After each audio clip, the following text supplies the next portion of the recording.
Okay, mga lods, magluluto ako ng sitaw with isda siya, fresh fish. Okay, nagsawa na ako sa ano ba, yung puro na lang manok tsaka karne. So gusto ko rin ng gulay. Yung luto namin sa Bicol na pinasanayan ko, ginataan siya. Ginataan gulay na may fresh fish. So ngayon, ito, gagawin ko na muna to. Mamaya lulutuin ko.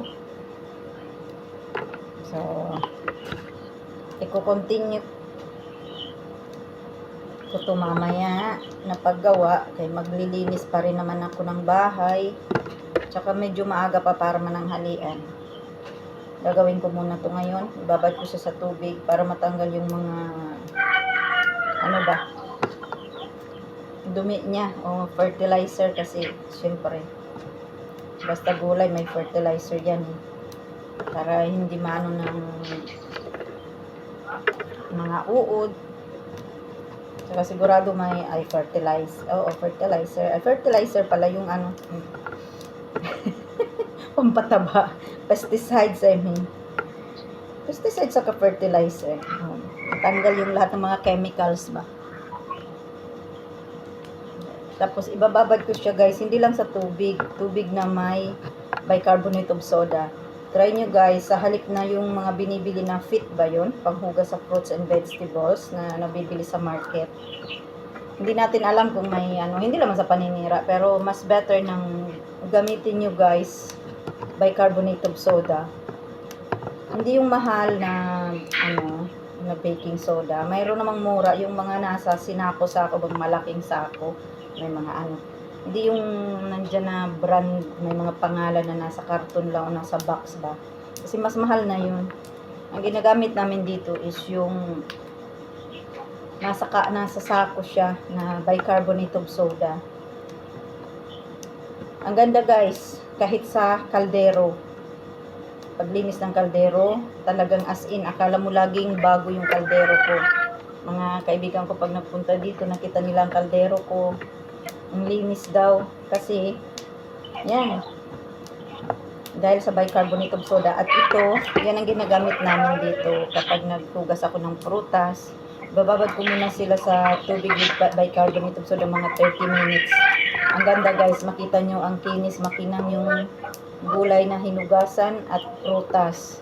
Talagang tanggal talaga ang ano, ang mga pesticide tsaka ano, kung anong chemical man ang nilagay in spray sa gulay at prutas. So yun guys,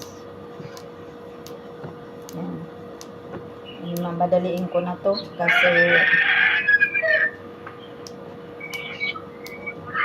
late na ako sa trabaho ko. Pero wala naman akong amo kaya okay lang. So, mamaya guys, patuloy ko ang pagluto nito. So, ito guys, umpisa na natin magluto ng gulay na sitaw.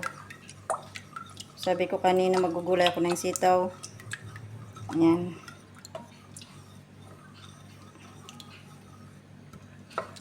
Tayo natin kumulo ang gata ng nyog. Saka natin ilalagay itong ating sitaw. Nagkukulo na guys yung ating gata ng nyog.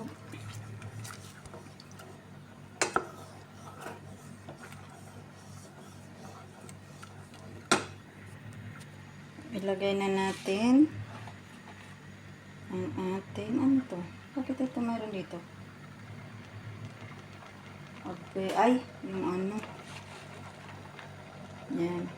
Lagyan na natin ang ating sitaw.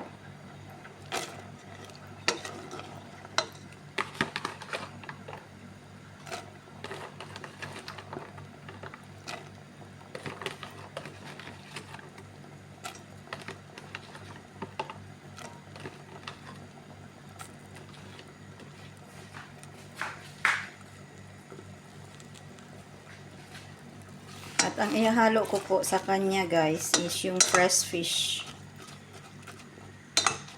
Ito po ang nakasanayan namin sa Bicol is laging may gata.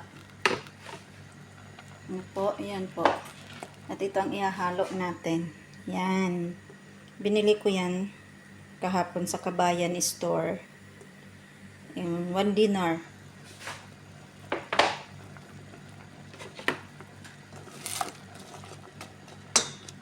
Hintayin natin na maluto siya. Saka natin ilalagay yung isda. Yung hindi mga half cook lang ilalagay. Pag na half cook na pala to na string beans. Itong sitaw saka ko ilalagay yung isda.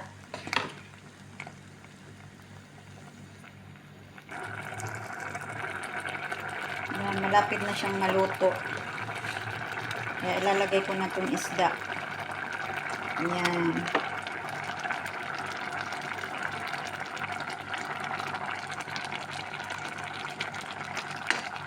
Lalakas na nito ang aking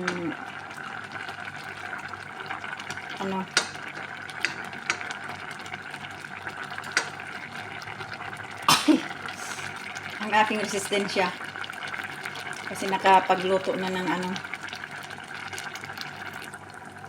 ng isda na isda na may gulay. Gulay na may isda. Bicol version. Ayan, tinakpan ko siya guys. Kasi para yung gata ba, yung sabaw is sa buong isda para luto. Kabilaan ng isda. Ayan, ibabaliktad ko guys yung isda. Sana hindi siya madurog. Ayun, para parehas ang pagkaluto niya, kabilaan. Uy, madudurog na. Ay, niluto na siya. Ang bilis lang nito maluto na. Dalagang bukid na to. Dalagang bukid bang tawag nito? Ewan ko lang. O loro. Hindi ko. Ay, ang loro pala yung iba-ibang kulay. Siguro ito nga yung dalagang bukid. Di ko lang alam. Wala kasi akong alam sa mga pangalan ng isda. Basta ang alam ko isda yan. Sarap.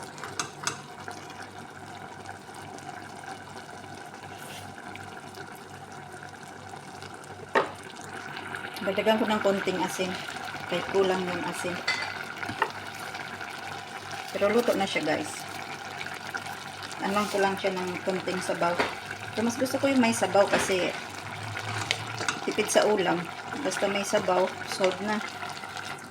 Yan.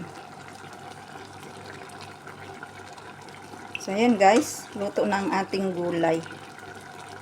Na sitaw.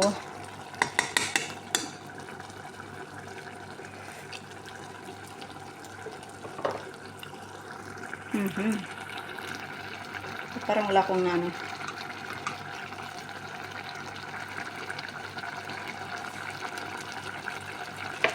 okay na. So, yan na guys ang ating sitaw na gulay. Gulay na sitaw para sa taong ang hinihintay ay ikaw na lang ang bibitaw. So, yan guys. Sitaw na ginataan with fresh fish. Yummy! Namiss ko to kaya sabi ko magluluto ako eh. Namiss ko to yung gulay ng Bicol. Ginataan lagi. So, yun lang guys. Tatakpan ko na siya para maluto ng tuluyan ang ating isda. Pero ano na siya eh. Muntik na nga madurog ng